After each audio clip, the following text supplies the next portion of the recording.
future. All right. Hello, friends, and welcome to the Scottyverse interviews. Today, I am joined by Jesse Hardie, co-owner of Wander Pizza in Augusta, Maine, which I just learned is the capital of Maine. He's the co-owner of Wander Pizza with his wife, Rachel. And how long have you guys had the pizzeria now, Jesse? This is our 1 week anniversary this week. You mean 1 year? 1 year this week. All right, A whole week. You've been a whole week, and I'm already interviewing you. Great start. 1 year this week. Okay, 1 year, and man, so I love pizza, and everybody else in the world loves pizza because we're Americans. But before we get into all that, let's just talk. You know, me and you, we grew up together, and I remember our families, more so yours, was always amazing cooks compared to my side. So, do you think cooking had a background leading up to the pizzeria, or let's just hit me up with a little bit of your background. No, I mean, I've always enjoyed cooking at home. I definitely tended to not have cooking jobs in restaurants. My first actual job actually was cooking in a pizza restaurant when I was 15. But that was short-lived, and then I've been what we call the front of the house ever since then, really, in restaurants. So serving, managing, general manager. So, I mean, here and there I'd have to do a little bit of kitchen stuff, but I've never really been a professional cook, if you will. I got that. And I know you went to... Chef, that's for sure. To what? I'm definitely not a chef. Yeah. That'll happen. I know you went to college and you got your degree, and it wasn't in anything food related, correct? No. Yeah, and then I remember you moved to Fort Collins and you started I think you were managing the front of the house, as you call it. Yeah, I actually have 2 college degrees that have nothing to do with what I do. I have a exercise science, and then I have a master's of science in health and exercise science. It's perfect for running a restaurant. But I remember years ago, I don't know if you said it to me directly or my mother, we were talking about you, and it was, why did I ever go to college and get all this student debt when I could have been making all this money managing a restaurant beforehand? You know what I mean? At a younger age. Yeah, I mean, when moving to Colorado, so I was working in restaurants before Colorado. Moved to Colorado to actually start a PhD program. And then that was right after I finished my graduate degree. Mm-hmm. And the whole time working in restaurants to pay for everything, and it was never intended to be a career. Gotcha. Got to Colorado and was just completely burned out on academia, and after finishing my graduate degree, and saw the bills I already had from that, so decided against starting the PhD program. Got a job at a restaurant as a server, mm-hmm. and then kind of quickly moved into like a management role there, and actually spent 5 years in that restaurant when we were in Colorado working at the same restaurant. Okay, so I kind of Colorado is where me and you relinked as adults from our childish youth. I remember in Colorado you showed up and you started working in the restaurant, and I don't remember you being like a savvy beer guy before Colorado. We drank what we saw our parents drinking. So what led you into all these fancy, quote unquote, lack of a better word, hipster beers? How did you fall into that? So Fort Collins, Colorado is a very special place. It's, say the least. It's its own bubble for sure. Its own little microverse. Super huge craft beer scene, and it's sort of hard to not fall in love with it if you live in the area. Yeah. Which happened, working in hospitality, living in Fort Collins, you kind of just naturally get drawn into it. But I got the craft beer bug pretty hard there. Again, as you know, I started home brewing a lot, way too much. Spent way too much money. I had an entire room in our little tiny apartment that was nothing but like homebrew stuff. Yeah, and I remember like before I kind of came down to Colorado with you, I was, where's my Coors Light? Where's my Yingling? Other than that, I don't really want to drink this filth, but it's not filth, obviously. And then I came down with you, and we did like the brewery rides on the bicycle and stuff. And I kind of choked down all the beers you handed me. And then at the end of the day, I was a young man, not refined like I am today, as I sit here drinking my Yingling. Oldest beer in America. Oldest brewery. I'm not sure if Yingling's actually the oldest beer. Brewery. Yeah. It's still good, and the only reason I'm drinking this when I'm talking with you is because I'm still quarantined and I couldn't go to the local brewery and pick up some beers. So here I sit with my Yingling. Gotta Um, get- exactly. But I remember kind of at the end of the night, I was getting ready to head back up to Wyoming, and they're like, "Oh yeah, I got a couple beers you should try." I'm like, "All right." And you gave me one of them was like a pumpkin. I don't think it was a stout, but it was a pumpkin ale maybe that you'd brewed because it was around October. It was, I think it was some type of pumpkin, but I took that one home and I drank that one, and I was like, "Oh, this I could actually get behind." And from what was that, a decade ago ish, I very slowly over the past decade understood that there's more to beer than Coors Light and Yingling. So thank you for this journey I've been on for a decade. Yeah, it could be a lot. I should back up a bit. Sure. I did in hospitality. And before going to Colorado, still in Georgia, I got a job at a couple different like fancy restaurants. And Yeah. kind of fell in love with like wine. Yeah. I did for a while. I was really hooked on wine and learning everything I could about it. And then the restaurant I was running in Colorado, that wine bug really took off a bit more actually. So before beer, I learned an incredible amount about wine and whiskey and scotch. Yeah. So that's what led me into the more craft beer, I think. The fact that you can appreciate the nuance of good beer a little bit better once you kind of have a better understanding of beverages, if you will. I'll give you that. Like, I remember, growing up in our household, it wasn't uncommon for the parents to be like, "Here's a sip of wine." We wouldn't get a whole glass, but here's a sip. And I always hated it until I got to Germany. And then a bottle in Germany was like €3, where here in America it's like a $50 bottle. So I got really spoiled with good wine for cheap in Europe. But I enjoy a good bottle of wine from time to time. I still enjoy a good bourbon. So, but what are you drinking right now since we're on the beer topic? All right, so I have a New England style double IPA from a brewery in Portland, Maine called Foundation. It's I don't know if you can see the glass here.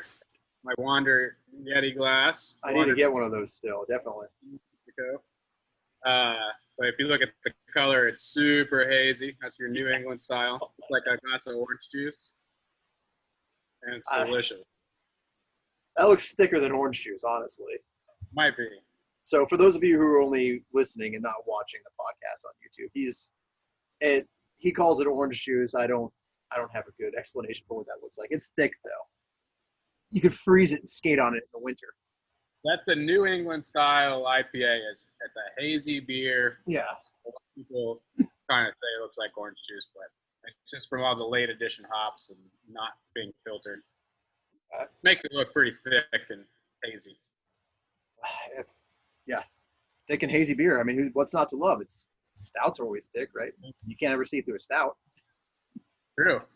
So, so you started brewing the beers, and I know for a while there you met Rachel, you started talking about moving to Maine because for whatever reason you like Maine.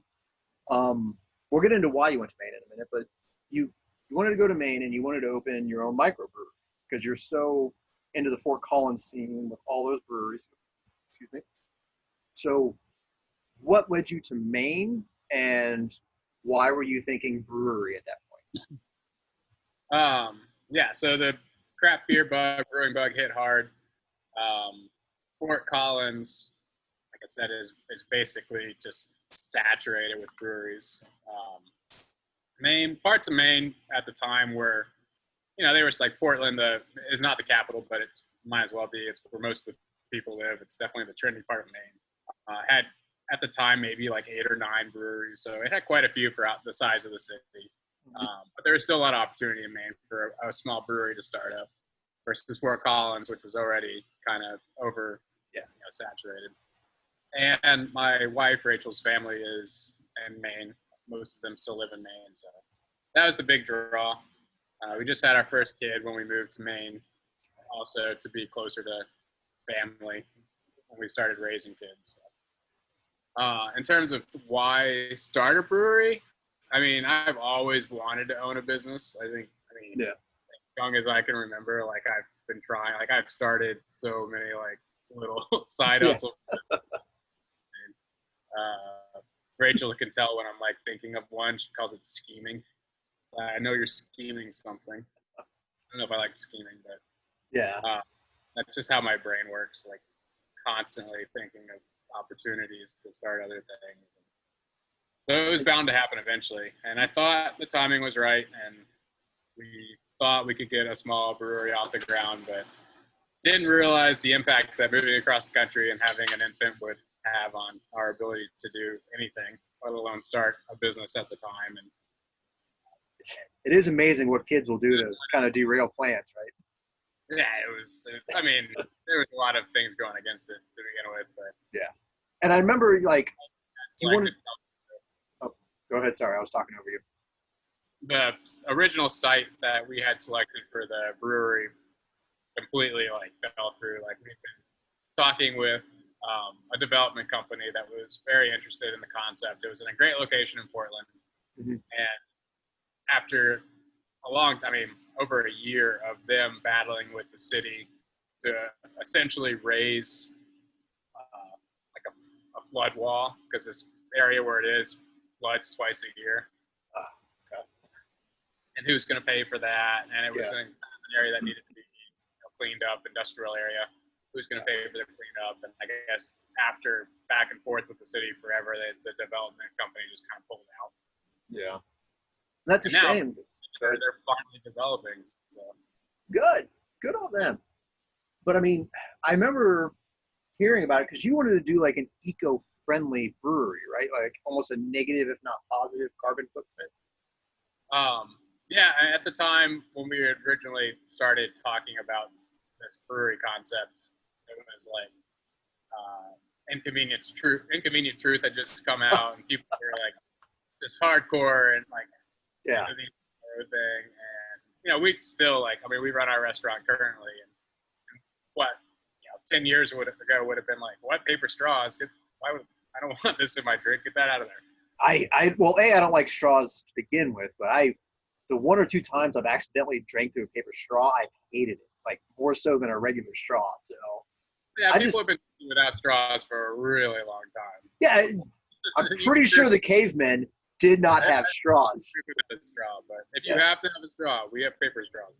Okay. A concept like that we're almost we're completely foreign 5 to 10 years ago. Yeah. We were trying to incorporate a lot of those ideas and composting and sourcing locally, which now is commonplace. Everyone does it, but yeah. But I mean, you're a little ahead of the curve. You saw the way things were going, and we're talking wind power and solar power and stuff before it became mainstream. And that's awesome, and I applaud you for that. So you get to Maine, the brewery, you kind of realize isn't going to work. What was the catalyst? I mean, what happened between brewery failing? I don't want to say failing, but brewery not getting off the ground, and you going, all right, let's open a pizza place. Like, what was 3 years between that? Is it 3 years? We got 3 years. Yeah, initially we moved to Maine, and we moved in with Rachel's parents. So I was living with my in-laws for 3 or 4 months. I got a general manager job of a brew pub, brand new brew pub that was opening on the coast of Maine pretty quickly after moving to Maine. So if anyone's familiar with Maine, it was the Sea Dog Brewing Brew Pub in Camden, Maine. I opened that in 2016 as the original general manager, project manager. And that was a beast of a restaurant. It's a 400-seat restaurant on the water on the coast of Maine.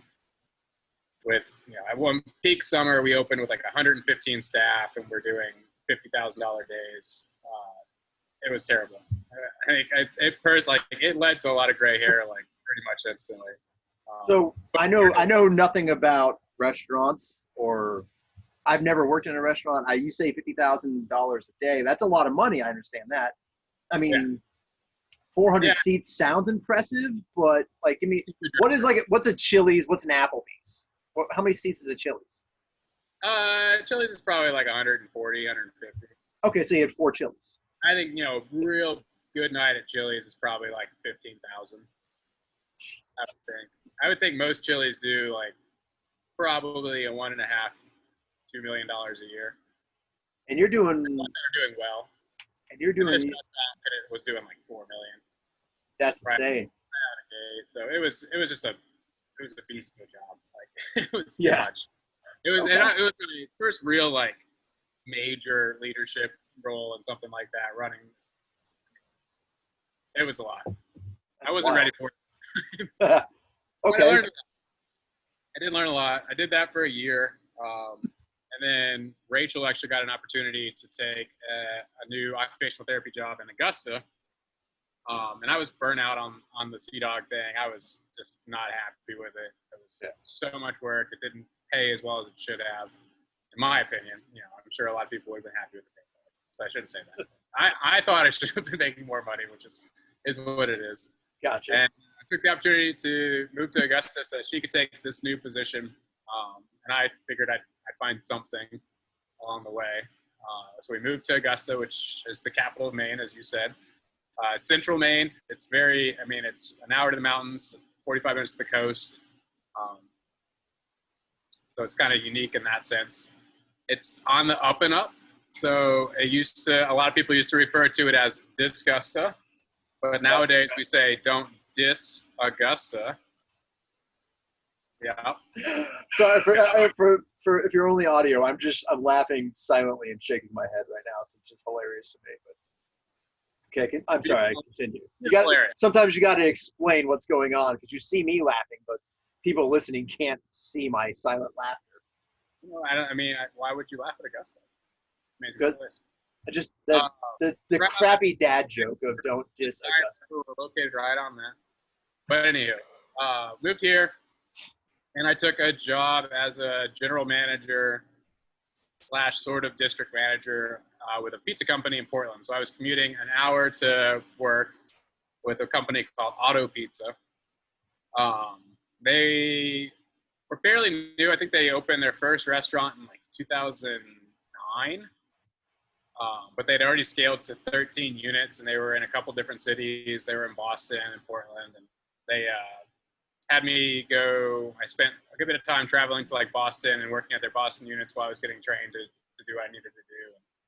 I never really worked in like that sort of like upscale, fast-paced pizza, and it was rough. Like it's a lot of work, and I didn't understand pizza at all. Like I thought I knew what pizza was, and then I started really getting into the nuance of like actual like upscale brick oven, house-made dough pizza. Let me stop you right there for a second, just to clarify. So you said it's like that quick industrial pizza. So is this like a come in and sit down pizza place, or is this like a, Domino's, but it's a very localized, specialized Domino's? No, so their concept, it's all brick oven, it's all hand tossed, it's all fresh dough. And it's definitely more upscale. Price point is considerably higher than a Domino's. It's so the difference. So Domino's and most major chain pizza companies use conveyor belt ovens. Yeah, and you just put it in, let it run through, forget about it. Yeah. It's all convection heat versus a brick oven. A lot of people get confused with what a brick oven actually means. So the oven itself is lined with brick. So there's 4-inch thick pieces of brick on every top, bottom, sides of the oven. The heat is heated through the brick, and then the brick maintains the heat. So the pizza is actually cooked on the brick. You know one of those? I gotta grab a beer. Keep going. I'll be back in like 2 seconds. I don't even know what to say now. I'm just staring at a wall. I need your guidance. That's the beautiful thing about living in a camper is my fridge is never more than 3 feet away from me. So, all right. So you're getting used to it. So they had units in like some of the more trendy areas of Boston. They put me up in some nice hotels and were training me in these units in Boston. So I was kind of like a little enamored. Like I was just like, oh, this is awesome. Like they're paying for these $600 a night hotels for me to like train. $600 a night hotel. Like a nice hotel in Boston. I saw the bills. I didn't, they paid for it, but I saw the bills. I was like, oh my goodness. God, I'm in the wrong line of work, man. I get like $83 a night, no matter where I am in the world for a hotel. Yeah, Boston is insane. but it's cool. I mean, it's a cool concept. They have fun pizzas. It's very trendy. They do a great job with social media. Uh, But I worked for them for a year. And I was driving an hour each way to work. And in the wintertime in Maine, that hour could easily become like 6 hours if we got a good snowstorm, which we did a lot. So there was several like white knuckle drive homes like that took way too long. And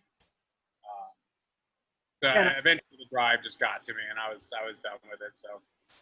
And I remember you in Colorado. You weren't. I mean, you were still very eco-friendly then, and you had your little Subaru, and you did everything you could to avoid the interstates because you didn't like driving that way.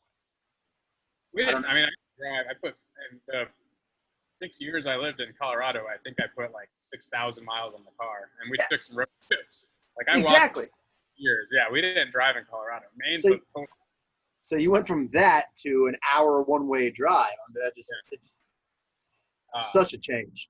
It was hard. But it got to, after a year, I was done with it. It was, I mean, spending 2 hours minimum a day in the car, 5 to 6 days a week. Mm-hmm. So I quit that job, and before I quit, I actually got an offer to open another brew pub. So I spent another year opening a brew pub for somebody else. So just another 400-seat gigantic brew pub for Baxter Brewing.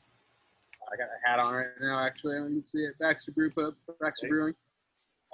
Free shout-outs, yeah. No, they're great. They were the first all-can brewery in Maine. They've been around for a little while now.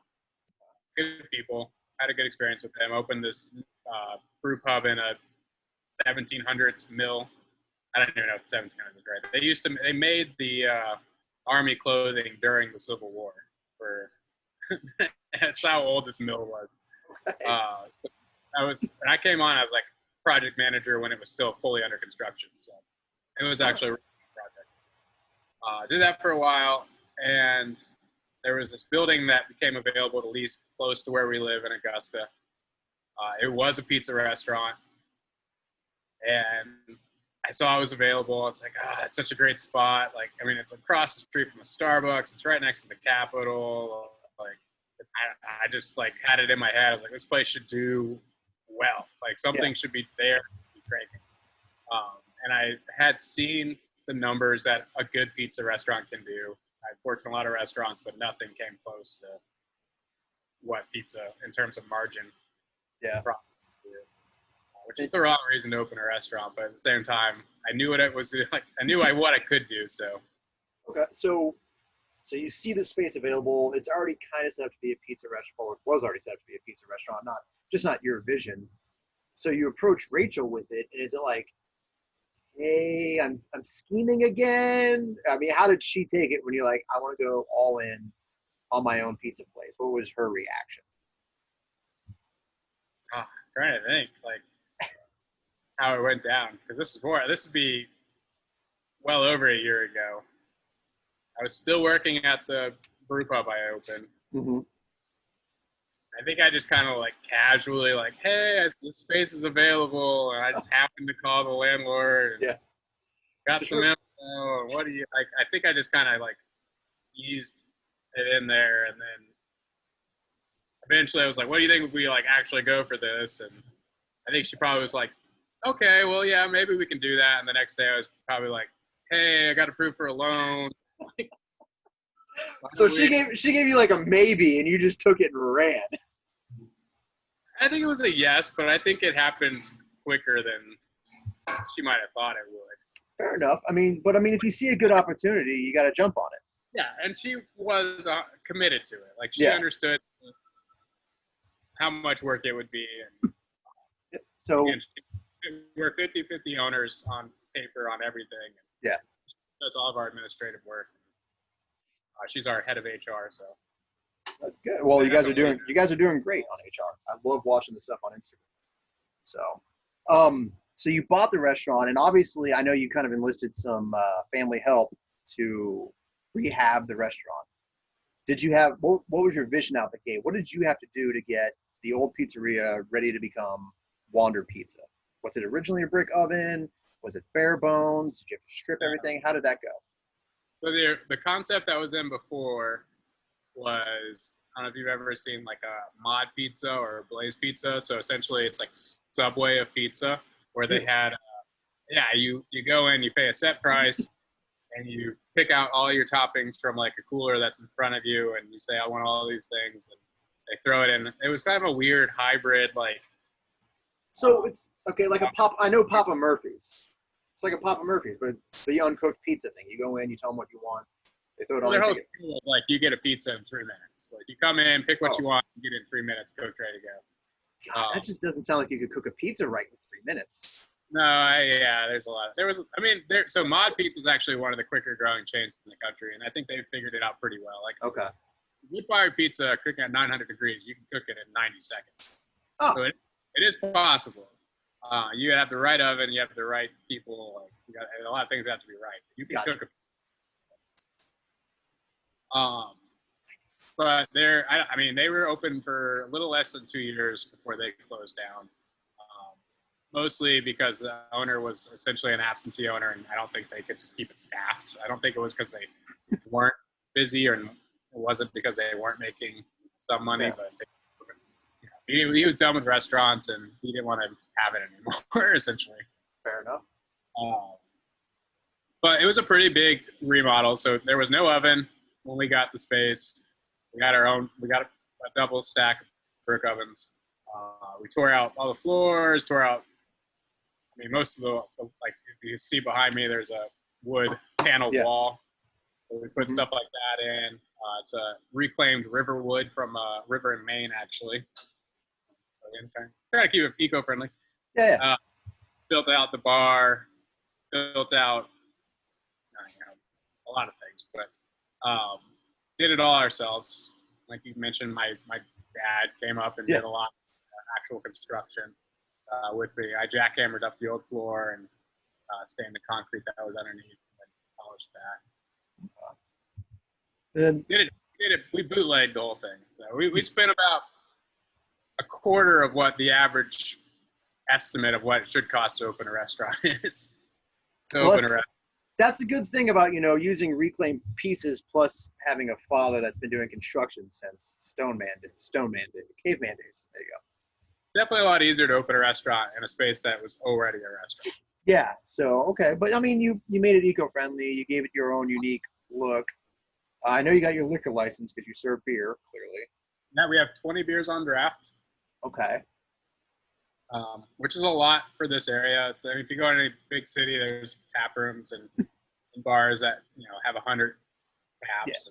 But in the city of Augusta, the actual city of Augusta, we probably have the most, maybe number 2, and then the kind of surrounding areas, we're in the top 5 for number of draft lines. I think 20 is a good number. 100 beers on draft, you don't need that. That's just obnoxious.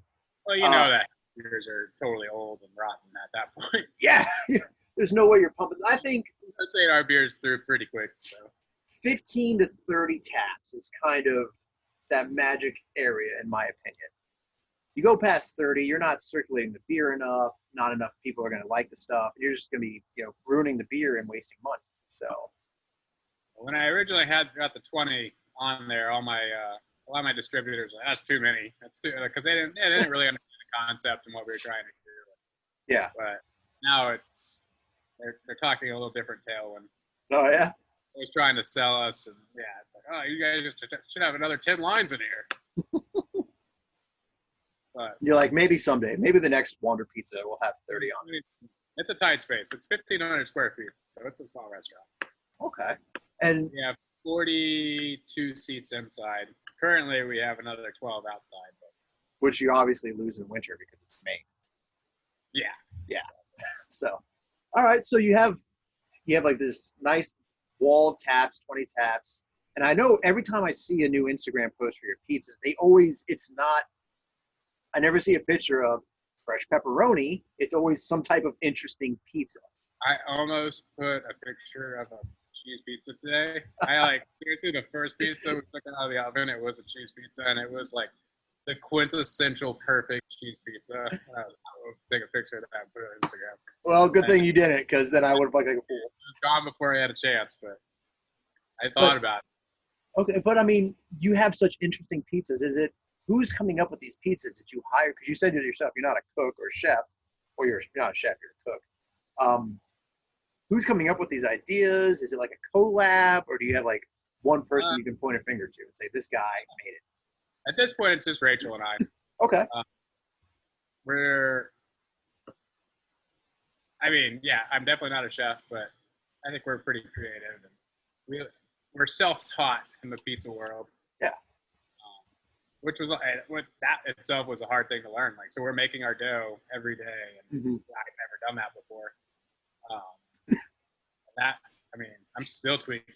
Like, I tweaked it again last week a little bit. I added an extra like 3 cups of water to our like 100-pound dough recipe. Yeah. And then it seriously makes a difference. Like those 3 cups, I'm taking my notes. I'm like, all right, I think I like the way those 3 cups, like what it did for us. So. Okay. And then, so it's a new role. I'm in the kitchen every day. I make pizza every day. Okay. And is it your menu? Is it just like one set menu, or are there rotating pizzas? How does that all work out for you? The menu rotates a good bit, but it'll stay usually 3 to 4 months. We'll keep kind of the same core menu. Yeah. And then we run something as a special, as a slice. So we do sell pizza by the slice. Okay. Right next to the Capitol, so we have a lot of state workers. At lunchtime, we sell a lot of slices at lunchtime. So we have about 6 different pizzas by the slice that are already cooked, ready to go, and people can come in and get out in 2 minutes with their slice. And exactly. Just get on with life. Man, so I'm trying to think of where I want to go with this. We kind of talked about the pizza. I mean, I want to talk about the beer camp, but I don't want to get there yet. So don't forget about beer camp. Let's talk about like the future for Wander Pizza. You've only been open a year. You've already survived COVID, kind of. Yeah, we're surviving COVID. I don't know if I already. And I don't want to go too far down the COVID train. That was, so I think we were at like month 9. Yeah. And mid-March was when it all just kind of fell apart with COVID in terms of like the state of Maine. I don't know if you follow any of the state of Maine, what we've done here. It's not, no. The governor went hard, like right out of the gate. Okay. And we've had some of the lowest cases in the entire country. I think we're like maybe like 3rd or 4th from the very bottom in terms of total cases. Okay. But shut down all dine-in service March 16th, I think. So restaurants at that point were allowed to still do to-go. So right there was 30 to 40% of our revenue. Sure. But we could still do to-go, and we're pizza, so people are already kind of used to that. So we had an advantage there. But at the same time, people weren't going out. Those first couple weeks were just, they were crazy because everyone had bought a month worth of groceries and toilet paper, and they were full on like, oh, this is it, apocalypse, lockdown, like go to the house, I'm not coming out. Yeah. So there's a few weeks where, we closed the restaurant. We closed the restaurant for 2 weeks. Yeah. Just because we didn't know. Nobody knew anything. It was like this crazy, like, who do you believe? Yeah. Well, we're still kind of in the whole who do you believe nonsense. I don't want to go too far down this rabbit hole because we could get way off basis. But everybody, we're surrounded by office workers and state workers, and nobody was working. So there was no sense in us being open for lunch anyways because there was nobody. The streets were empty. Yeah. So we decided to close for 2 weeks to just kind of like just watch what was happening, watch other restaurants. We paid our staff for the first week their usual pay, and the second week they said that they announced the whole unemployment $600 bonus and all that stuff. So we furloughed them to let them take advantage of that. Yeah. And then after 2 weeks, we're like, all right, I think we can safely open up. We opened up for takeout only, dinner time only. And then we kind of like slowly added hours back. Now we can do dine-in with limited, basically 50% capacity dine-in. Mm-hmm. We have to wear masks all day in the restaurant as employees. People are supposed to wear a mask in the restaurant. We're not being too hardcore with enforcing, but Gotcha. Just been every day. It's like something new. And We've been lucky. I think we've maintained. We never dipped below 60% of our sales that we were doing before, which sucks, but it's a lot more than a lot of restaurants were doing. Oh yeah, because I know just like I just moved out of Valdosta, and I know several places that they closed up, and we shut down on March 13th, and then Georgia was the first state to reopen, like full reopen, and a lot of restaurants around Valdosta just in that period they're like we can't recover, and they closed up and they quit. That was it. Now we've seen a handful of that here. I think we'll see a lot more in September, October when all the stimulus money is just gone, and people aren't coming out at that point. It's going to be a lot of the sit down, nice, like I don't want to say upscale, but the more sit down restaurants I think are going to take the bigger hit. Because we're still cranking takeout. Like our takeout numbers, we're almost back to where we were before, but it's almost all takeout. We're still not doing hardly any dine-in. Yeah. So I mean, that's got to hurt this. That's got to hurt your. You don't have to go like too far in, but you said you paid your staff for the first week. Like ballpark, you don't have to give numbers if you don't want to. Like, how large is your staff that you're? I mean, we're small, so 8 people. So I mean, your waiters and waitresses, they got to be reeling because they're not pulling in tips like they normally do. Yeah, I mean, we've had a different kind of a pay model here than you would get at an average restaurant. We pay more than double what the average server waiter gets paid in the state of Maine. So I know I'm not, like I said before, I've never worked in fast food. I know, we're not fast food, but anything like that. Generally, a waiter or waitress doesn't even make minimum wage. Yeah, we pay more. Yeah, so I'm not saying you're paying. I don't know what minimum wage is for me. We're not going to do it, but if you're paying double what they normally make, it sounds good. Yeah, you're not trying to be greedy, but you're taking care of the people who take care of you. People have still been tipping. People have been tipping on to-goes. I think most people understand the situation. Yeah. Okay. So that's cool, man. You're still cranking out pizzas, beer sales. What are beer sales like during COVID? Is there any? Well, we started doing to-go sales. So the state of Maine and a lot of other states, I think, changed the laws. They just changed them. Just change them, yeah. It was like, I mean, it's been like that. It's like literally like something that's been a law for 20 years or however many years. All of a sudden, it's not a law anymore. It just doesn't matter. Yeah, our liquor class could all of a sudden start selling beer to go, which has never been a thing. But we were allowed to pretty quickly, within the first couple weeks of having to shut down, they told us that we were allowed to start selling beer to go. Ooh, that was loud. What's that? That was loud, whatever that ding was. Yeah, I got a text message on my computer. Wow, impressive. There's a text message quotation from Cooper, my son, saying, "Where is Daddy? Why is he not home?" How? So he's already doing text messages and stuff? I think it was actually from Rachel, but it was his quote. It was okay, that makes more sense. Gotcha. Yeah. All right. Yeah, we were selling beer to go. Okay. We would get like 6 or 7 different types every week that we would like kind of post and say, "Hey, this is our to-go beers for the week," and get your takeout, get your to-go, and then get a 4-pack of whatever. Yeah. And that worked out okay. Like, we couldn't sell it at a regular restaurant margin on beer because it's retail at that point. It's store prices at that point because they're taking it to go. So we had to kind of compete with your average liquor store or grocery store with price point. Gotcha. But it's something. It's better than nothing. I mean, are you guys carrying stuff at the liquor store? It's Maine, so it's hipsterville. But are you guys carrying beers that I say it because I'm snide and come to Maine. You might be surprised. I'm probably I'm very surprised about where I'm at right now. I didn't expect to be like this. There's some hipsters, but they're all very, very much centrally located in one area of Maine. And that's fair enough. I will give you that.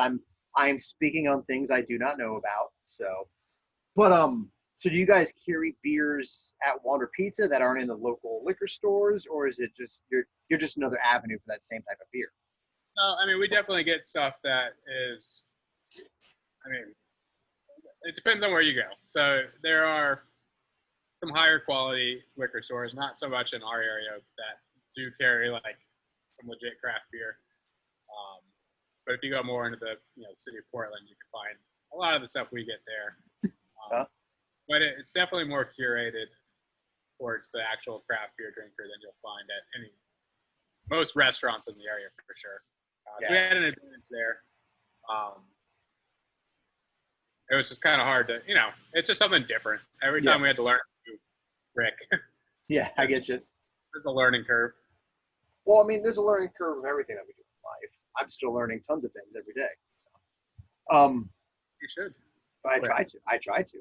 I learned that I like IPAs because of the Wander Beer Camp. Yeah. How did that happen? Where was this brainchild born? Because I loved it. So that was shortly after we got this notice saying, hey, you are now legally allowed to sell beer to go. I was like, well, let's sell some beer to go. And I was originally thinking, let's do a membership club that people pay a set price for the month, and then they get this allocation of stuff that I curate for them. And then I started thinking it seems like a lot of work, and there's a lot of stuff people don't like, and I don't want to have to deal with all these different people's taste buds and yada yada. So let's try a one-off thing. We'll try doing a beer camp where everyone pays a set price. They get this set of camp beers, and then we incorporate an online component and some other swag and stuff. Essentially, I mean, just organically became a thing, I guess. Sold out quick though. Yeah, that's right. We sold out in a week. We sold all of our memberships. And you were part of the online community. You got a beer camp box. I did. I was gonna buy. Go ahead. Your mother bought you a box. So. I know she did. I was talking to Tiffany about me buying one, and I called Mom and said, "Hey, I'm going to buy this." She's like, "Oh no, don't! I already got you." I was like, thanks, Mom." So, thank you, Mommy dearest. Your mom is great. I'll say that much. But I get my dad so when we originally were, COVID happened and we were, shut down for those 2 weeks. I guess your mom had asked if she could purchase a bunch of gift cards. Yeah. Your mom lives 3,000 miles away from here and will probably never buy pizza at Wonder Pizza. No, you're not wrong. Gift cards. But then I saw you were interested in beer camp. Yeah. Relayed to her, so she bought you beer camp. Oh, and it was phenomenal. Like I said, I've gotten into a lot of beers over the past decade, but I've never. Every time I pick up an IPA, I take a couple sips. I'm like, I just can't do it. I can't remember all the IPAs you sent, but there was only one of the IPAs in that whole selection that I was like, this is the only one I would not drink again. And you had a lot of IPAs. I think it was about half IPAs. But of that, most of them were New England style. So I think that's where you're getting lost in IPA. So New England style is different. So all right, let's talk about the history of IPA for a second. Sure. IPA, originally English style bitter IPA, was a beer that they brewed to send from England to India Pale Ale, and they would put a bunch of extra hop in it because hops basically kill off bacteria. So by the time the beer got there, it wasn't rancid and gross. It just showed up and it was it was super bitter because it had all these hops in it. Then in the 90s and early 2000s, the West Coast style IPA became a thing where everybody was adding all these hops in the early edition boil, trying to make the most bitter beer that you could possibly get. So IBU's International Bitterness Unit is how bitter a beer is. There was a competition to see who could get the highest number on that. They say the human palate can maybe taste up to 90 IBUs. They were coming with beers with 700 IBUs. There's absolutely no reason for it. Yeah, why? We would put so much hops in this that it's gonna be so bitter no one can drink it. New England IPAs are IPAs that are not bitter, but they put a bunch of hops in them late edition, so after the boil's over, which gives you a bunch of hop aromatics. So you get a lot of fruity flavors, but you don't get the bitterness. Yeah.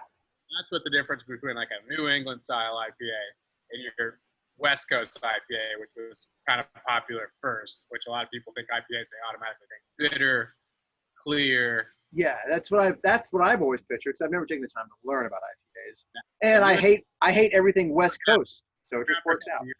It's a newer category. Gotcha. Yeah. So I need to start every time I go into a bar. I need to start asking for a New England style IPA. Yeah, it's not. It shouldn't be bitter. It should be more like fruity, aromatic. Yep. And they were good. I remember. I was terrified of that. Whatever that first one was, I drank. And I think I took a video of it and said, "Hey, this is my first IPA." And no, I'm not knocking you guys. I enjoyed the beer camp idea, and I think there's a lot of room to grow. I just the other people in the group they didn't want to share as much. I was like, hey, let's get weird, And you told me, you're like, hey, be careful, don't say anything, too aggressive. And I've toned down, and I wanted more videos from like other people, more. This is me, whatever I'm doing. It was early COVID days too. Everybody was in a weird place. Mentally. I was on vacation for like 2 months, so. Well, yeah, and we were still in the depths of winter too, like March. Yeah, and May. that is true. So we did beer camp, and we had a lot of people that were like, "Are you gonna do another beer camp? We want to do another beer camp." And it was a lot of work, and I'm not sure we actually made any money. Yeah. It was fun. Like everyone seemed to enjoy it, but we're actually having. I don't think you're going to be there. You probably saw it on the post, but July 19th we have the after party. So everybody's coming to Wander to have the after party. Yeah, I'll be here. So. I didn't think you were coming, but I tried to do something after that. Essentially, as like a larger scale beer festival. Okay. Called a Lockdown Beer Festival. It was essentially going to be, a passport program post-pandemic so that you could go visit local breweries and it kind of a lot of the similar notes, but an online component. And it was going really well. We were selling a lot of tickets, and then we got blacklisted by the Maine Brewers Guild because we hadn't asked for permission to talk to breweries. Yeah. This isn't worth it. So we shut it down. I had to get a bunch of refunds. Yeah. But I think I love the idea of the online beer camp. If you can find a way to make it, not as much work on you and, profitable, obviously, for you, I think you're onto something with that one. And that's something, if you did it again, I would probably be one of the first people to step in line and say, yeah, give me a ticket. I want to do this again. I enjoyed it. We had fun. Yeah. So, let's see. We're getting close to an hour, so we'll just kind of talk random. Are you still doing triathlons? Do you have any interest in them again? So out of shape. Terrible. Have a couple kids, open a restaurant, and kiss goodbye. You opened a pizza restaurant at that, so. Yeah, lots of beer. Yeah. No. Worst shape I've been in a long time. Okay. I'm constantly all right, I'm going to do this. I'm going to get back in shape. But, I'm still, just before COVID happened, I was getting in a good spot in the restaurant where I had some staff that, could take over a lot of roles. And I was in this time off and time for myself. Until that point, I was working 6 days a week, 12 hours a day. Yeah. And, the rest of the time I was with my kids and family. So I wasn't doing that exercise, taking care of myself. And then I was finally getting to this point where it's yes, all right, people are coming on board that I can trust, I can be out of the restaurant more, and then it was everything starts over. Opening restaurants are very consuming. Yeah. Well, I know you've done a full Ironman. Yeah. Your dad has done a half.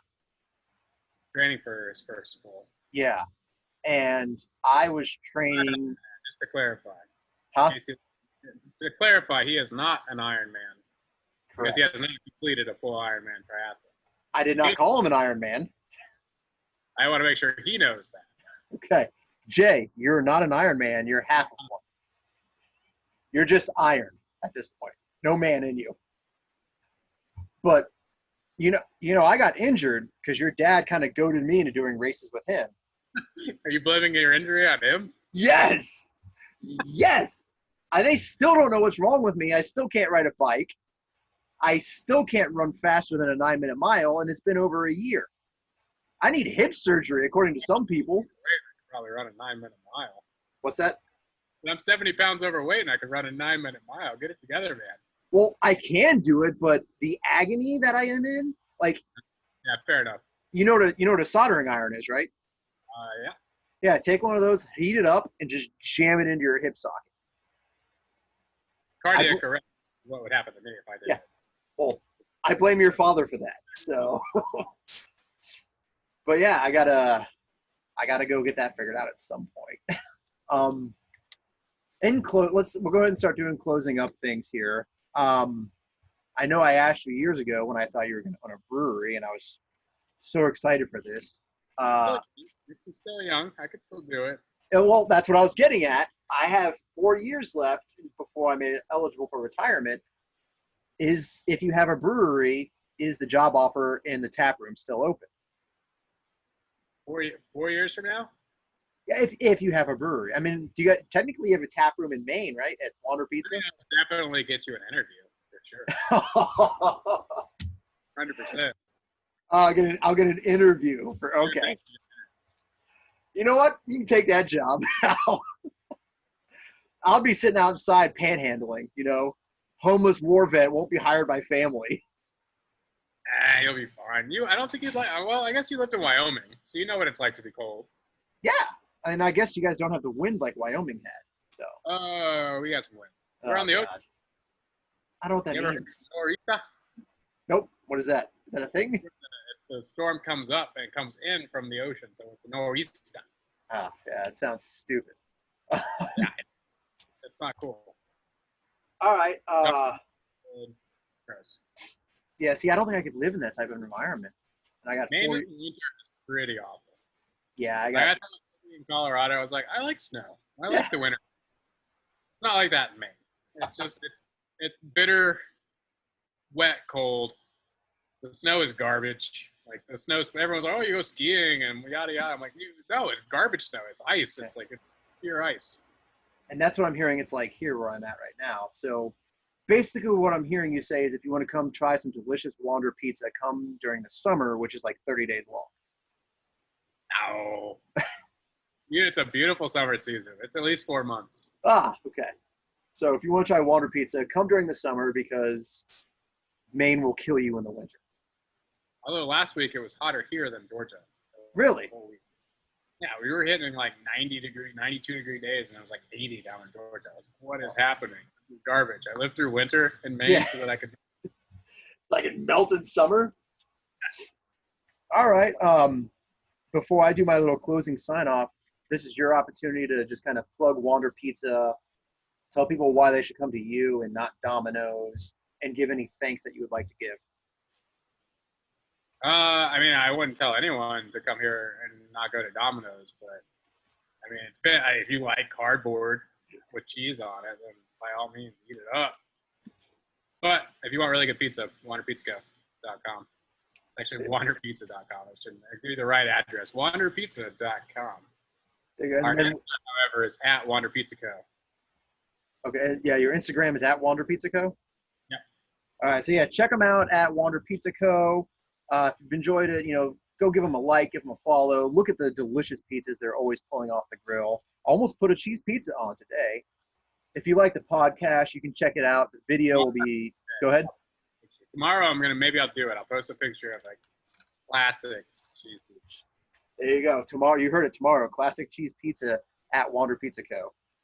If you enjoy what you're hearing right now, you can reach out to me on YouTube for the video, which is all uncut, uncensored, at _Scotty_don't. On Instagram, I am enter_the_Scottyverse. I am now on iTunes and should be on every major streaming app within the next 24 to 48 hours of Enter the Scottyverse. We got more interviews coming. Right now I'm dropping one a week. Jesse, it's been great talking with you, man. And like I said, I haven't said it yet, but I didn't know it was uncensored. I could have been cussing the whole time. Yes. Well, you get it out now if you really want to. I mean, okay. We've gone this far. Might as well not ruin it. But I truly am inspired by what you're doing. I like what I see every time I get on your guys' Instagram. I like that it's naturally sourced. I like that you've been ahead of the curve for everything you're doing with, eco-friendly footprint, giving your staff better wages. The beer camp was amazing. The fact that you're kind of doing things your own way, and in my opinion, it's the right way. It's the way ahead. So that's the main reason I wanted you on this interview, because I like what I see when I look at Wander Pizza. Yeah, congrats to you on your new endeavor too. Putting yourself out there, starting a podcast. I'm trying. I think I'm getting a little bit better here and there. All right. So with that, I'm going to wrap it up. I'm going to say, Jesse, once again, thanks for coming on. Everybody, if you're still listening this far in, thank you so much for listening. I should have a new interview coming next week, and thank you for listening to everything we had to talk about.